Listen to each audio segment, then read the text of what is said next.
Russell Quirk. Welcome, Russell. Good evening. Have you signed the petition yet?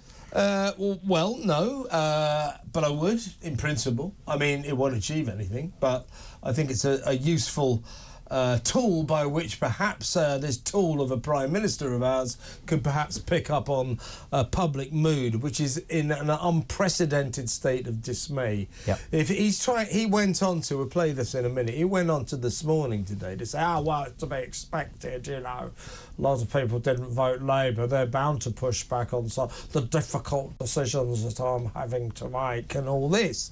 Well, you know, first of all, how dare you ignore a petition that has now got 2.3 million signatures and rising fast. I mean, this is a big expression of public dismay, and you ought to pay attention to it. You know, and secondly, what are you doing on a programme like This Morning? Trying to polish up your image, mate, because it's not working.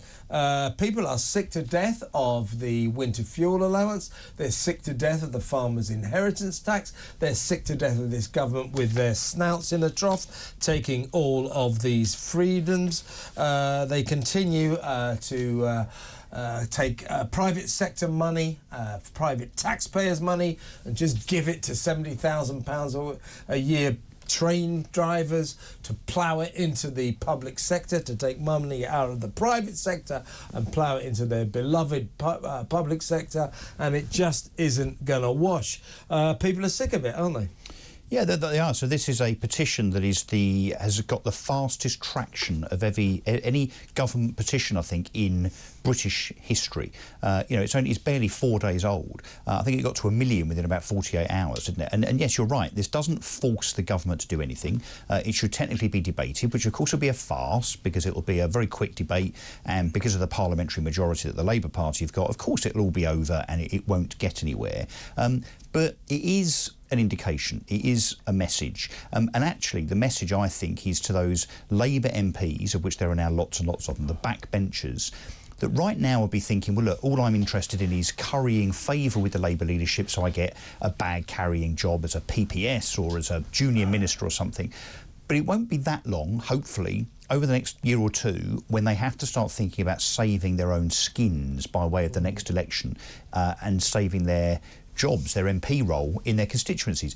That is when the tide starts to turn, and when MPs' loyalty switches from thinking about their party, which feathers their nest politically and in career terms, versus trying to get back in next time. So we can say it's fruitless and a waste of time, but I think it's important. I think it's a message, and we should also think that where Keir Starmer, ridiculously, and you're dead right, why go on This Morning? He should be coming on this show if he's actually confident in his approach, his policy, and this I've got to make tough decisions nonsense. Well, he would come onto a proper show and be grilled and challenged properly by someone like you or by Julia or by Mike or whoever. But he won't. Well, he won't, because he knows that he can't justify his position. But of course, going up against someone on This Morning, let's be honest, he might as well be on CBeebies, mightn't he? But the thing is here, I think to me, the whole crux of this, Kev, is it's not that they've got a mandate, keep your mouth shut. You know, we didn't have a second referendum, even though obviously Keir Starmer wanted one, so why should we have a second general election within 5 months?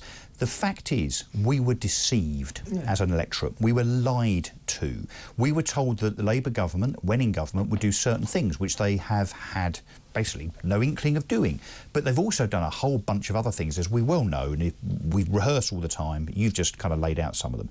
Doing lots of things that were not in the manifesto, and therefore they don't have a mandate for. So this nonsense from Labour saying, we've got a mandate, we've got a mandate. They have not got a mandate because they're doing things that they didn't tell us they were going to do. They lied in the election campaign. Fraud. It's fraud. If you bought a car and it didn't do the stuff that the salesman said it was going to do, you take it back. It's the same thing. They're a bunch of liars. They lied throughout the election campaign. We now know that.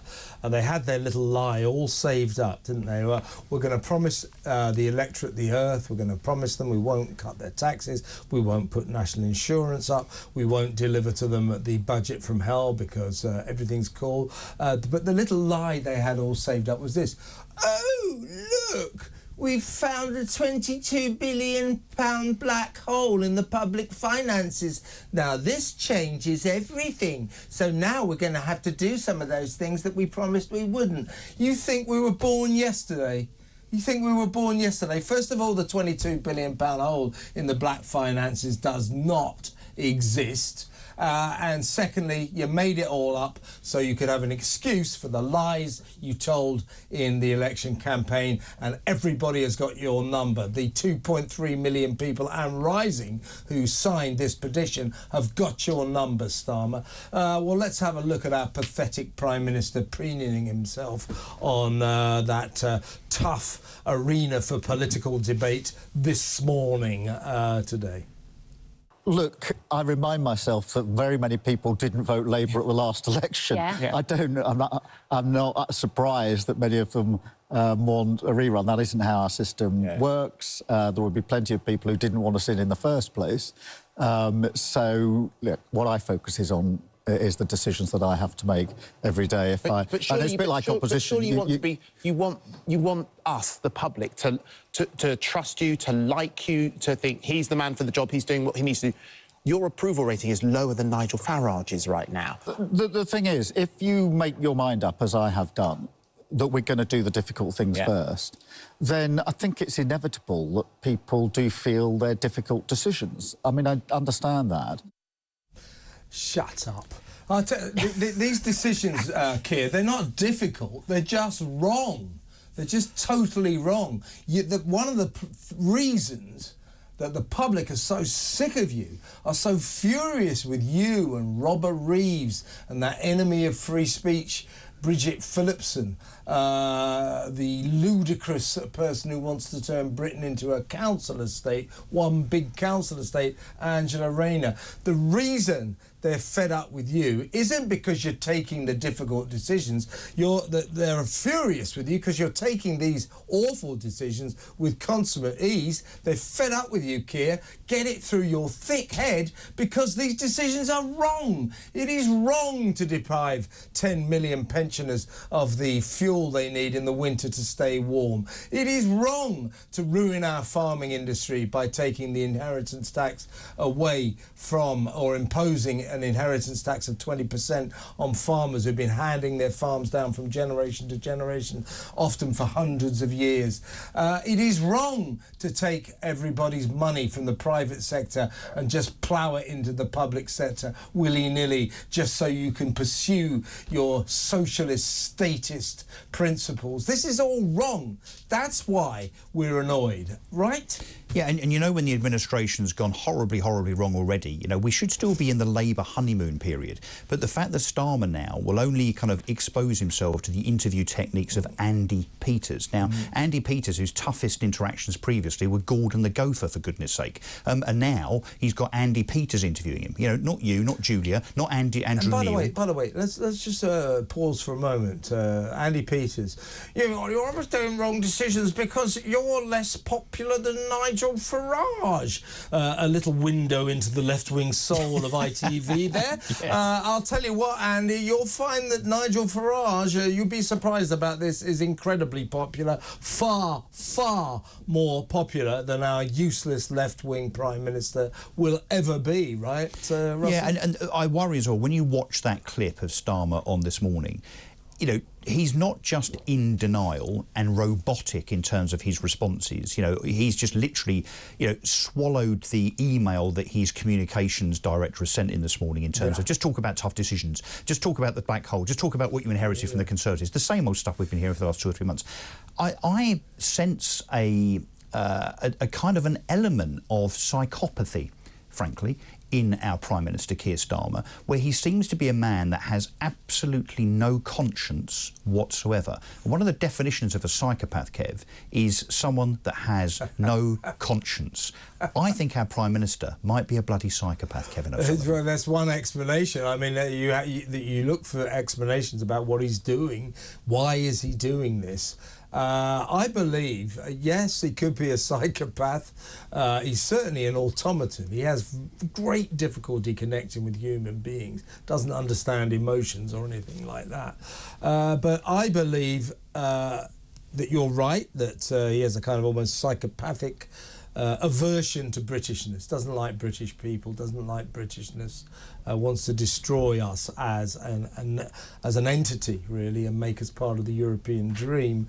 But I also believe that we're sort of trapped in a socialist social experiment, that this lot, secretly, this Labour government, are a bunch of Marxists who want to completely change the nature of this country, and they want to run it like old school Russia or China, you know, where the only reason for the private sector, the only reason for businesses and hard-working private individuals is so that the state can take vast amounts of money from their profits, from their incomes, from the private sector, and plough it into the ever-increasing public sector. A massive public sector, massive social government, private sector. Really, we're just the little feeders. We feed this project. That's what's going on, I think. We are trapped in a socialist social experiment, and we need to get out of it, folks, because we are in deep trouble. And Kev, you're dead right. And let's look at the evidence then, shall we? So within that first 4 or 5 months of government,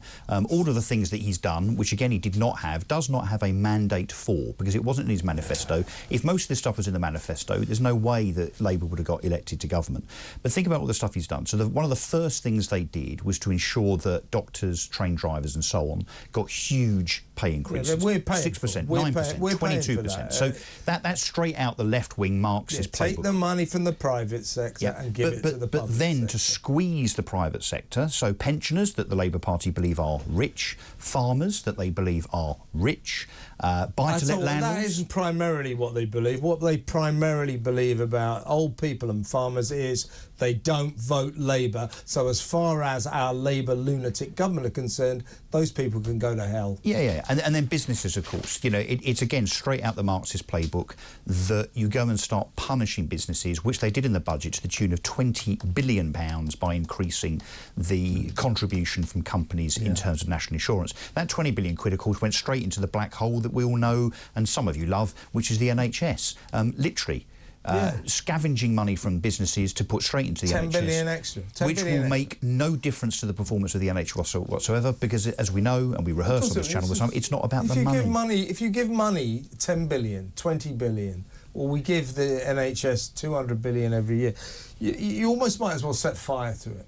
You know, there's no accountability. The original 200, or we give about 180, 190 billion pounds a year to the NHS, and the government has just seen fit to give them another 10 billion. Now, the more money you pour into the NHS money pit, the more it just disappears. It doesn't make any difference. And let me tell you, Wes Streeting, arguably not the worst idiot in this cabinet, is shaping up to be the latest Health Secretary who will achieve the square root of sod all. He will not reform the NHS because they never can. And the way he's going about it, throwing more money at it, that's not going to work. He's not remotely addressing the 3,000 middle managers who earn £100,000 a year or more, even though you can't work out what their jobs are for. He's not remotely affecting the 800 diversity officers who cost 40 million quid every year. None of that nonsense. And if he doesn't address that, there is no reform of the UK, of the NHS. Instead, he's just throwing cash at it. The time-honoured method for governments to push the NHS aside and say, we've given it some money, that should be okay. It isn't going to be okay. Trust me, Streeting, I'm not saying he's doomed to failure. He already has failed and will continue to. Get that straight. Talking of wasting money, Russell, when we come back, well, this came out of nowhere, didn't it? Suddenly the COP29 lot, who we thought had all gone home, we thought it was all over. No. They're still sitting there. And they suddenly, just towards the end of last week, they came up with the idea that we would hand £300 billion every year to a bunch of developing nations to spend on green claptraps. That's yours and my money that suddenly we have agreed to give away to more foreign countries. Happy about that?